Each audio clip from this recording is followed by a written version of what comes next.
என்னை தேடும் இறைவனே, உம்மை நாடி வருகிறேன். என்னை தேடும் இறைவனே, உம்மை நாடி வருகிறேன். ஆகஸ்ட் 25ஆம் நாள். இன்றைய தியானத்தின் தலைப்பு இக்கபோத். வாசிக்க வேண்டிய திருமறை பகுதி 1 சாமுவேல் 4வது அதிகாரம் 12ஆம் வசனம் முதல் 22ஆம் வசனம் முடிய. இக்கபோத், தேவனுடைய பெட்டி பிடிபட்டு போனபடியினால் மகிமை இஸ்ரவேலை விட்டு விலகி போயிற்று. 1 சாமுவேல் 4:22. ஏலி இஸ்ரவேலின் ஆசாரியனாயிருந்தான். அவன் குற்றமற்றவனாயிருந்தாலும் தன்னுடைய 2 பிள்ளைகளையும் அடக்கி வளர்க்கவில்லை. அவர்கள் பேலியாளின் பிள்ளைகளாயிருந்தார்கள். முக்கியமாக கர்த்தரை அறிய வேண்டிய வயதிலே அவர்கள் அறியவில்லை. பிள்ளைகளை அடக்காமற் போனது ஏலி செய்த பாவம். இந்நிலையில் பெலிஸ்தருக்கும் இஸ்ரவேலருக்கும் சண்டை மூண்டது. யுத்தம் அதிகரித்து இஸ்ரவேலர் முறியடிக்கப்பட்டார்கள். அப்போது இஸ்ரவேலரின் மூப்பர்கள் உடன்படிக்கை பெட்டி நம்முடைய பகைஞரின் கைக்கு விலக்கி ரட்சிக்கும், அதனால் அதை மீட்டு வாருங்கள் என்று சொல்லி அனுப்பினார்கள். பெலிஸ்தரோ பெட்டியை பிடித்து கொண்டார்கள்.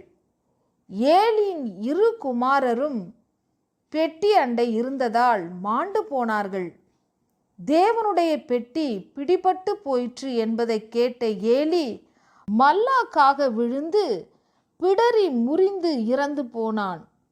அவன் தன் பிள்ளைகள் இறந்தார்கள் என்ற செய்தியை விட உடன்படிக்கை பெட்டி போயிற்று என்ற செய்தியினால்தான் அதிகமாய் பாதிக்கப்பட்டான். இதை போலவே அவனுடைய மருமகளும், அதாவது மகன் பினகாசின் மனைவியும் அதிகமாய் பாதிக்கப்பட்டாள். தன் மாமன், புருஷன் ஆகியோர் இறந்து போனதையும் பெட்டி பிடிபட்டதையும் கேட்டு அதிர்ச்சியுற்றாள். நிறை கர்ப்பிணியாய் இருந்ததால் உடனே பிரசவித்து விட்டாள். அவள் ஆண் பிள்ளையை பெற்றாலும் குழந்தையின் மேல் அவள் சிந்தை வைக்கவில்லை. அதை குறித்து ஒன்றும் பேசவில்லை. அவள் மனதை அதிகமாய் பாதித்த காரியம் தேவனுடைய பெட்டி பிடிபட்டு போனது என்பதுதான். தேவனுடைய பெட்டி இஸ்ரவேலரின் மகிமையாக கருதப்பட்ட காலம் அது. அது தேவனுக்குரிய மரியாதையை பெற்றிருந்தது. அதை இழந்தது தேவன் தங்களை விட்டு அகன்று போனதாக கருதப்பட்டதால் தான் ஏலி அதிர்ச்சியில் மாண்டான். அதே உணர்வுடைய பினகாசின் மனைவியும் மகிமை இஸ்ரவேலை விட்டு போயிற்று என்று பொருள்படும் இக்கபோத் என்னும் பெயரை குழந்தைக்கு வைத்துவிட்டு தேவனுடைய பெட்டி பிடிபட்டு போனபடியினால் மகிமை இஸ்ரவேலை விட்டு விலகி போயிற்று என்று வேதனைப்படுகிறாள். இறந்தும் போகிறாள். தேவனுடைய மகிமை குறித்தும் தன் சொந்த நாடான இஸ்ரவேலை குறித்தும் அவளுக்கு இருந்த பற்று நம்மிடம் இருக்கிறதா? குறிப்பாக நம் பெண்களிடம் இருக்கிறதா? வீடு செழித்தால் போதாது, நாடும் செழிக்க வேண்டும். அதற்கு தேவ மகிமையும் கிருபையும் வேண்டும். வீடு செழித்தால் போதாது, நாடும் செழிக்க வேண்டும். அதற்கு தேவ மகிமையும் கிருபையும் வேண்டும். வீடு செழித்திட, நாடு செழித்திட கிருபை வேண்டும் அம்மா. தேவ மகிமையும் கிருபையும் நம்மோடு இருந்தால் நல்லது நடந்திடுமே. துன்பம் பறந்திடுமே, இன்பம் சீரந்திடுமே.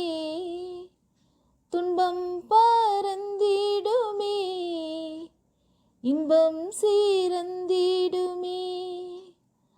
மகிழ்ச்சி பொங்கிடுமே, கிருபை தொடர்ந்திடுமே, மகிமை பெருகிடுமே. வீடு செழித்திட நாடு செழித்திட கிருபை வேண்டும் அம்மா. தேவ மகிமையும் கிருபையும் நம்மோடு இருந்தால் நல்லது நடந்திடுமே. ஜெபம். அப்பா பிதாவே, எங்கள் நாடு உம்மை புரிந்து கொள்ள வேண்டும், ஏற்றுக்கொள்ள வேண்டும். நாடு நலம் பெற வேண்டும், உம்மை மகிமைப்படுத்த வேண்டும். அருள் செய்யும்.